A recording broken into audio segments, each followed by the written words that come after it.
shoot all this. Alright.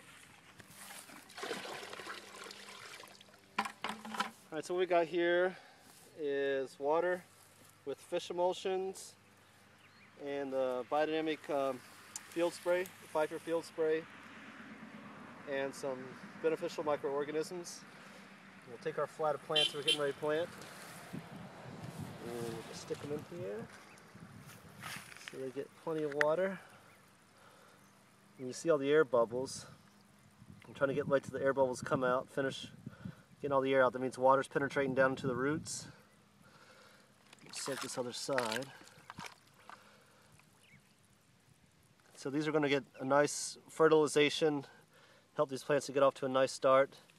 Then when we go to pull them out, they're nice and moist, ready to go in the ground, and they can survive getting transplanted in this hot sun out here. So we can start right off with the kale. And this is the lacinato, or this is the red Russian kale here. So we're going to do 2 rows. We've got our drip line with, these are got drip spacing every 12 inches.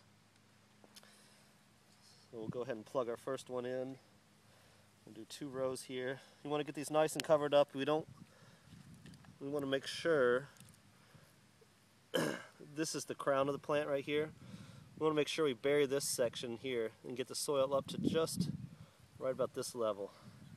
So we'll do a staggered planting, which I'll show you what that means in a minute. We'll plant this one out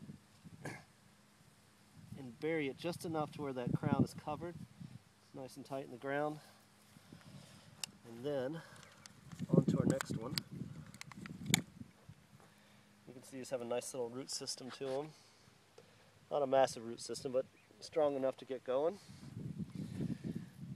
So we'll come on down the line to our next plant, which will be right in here.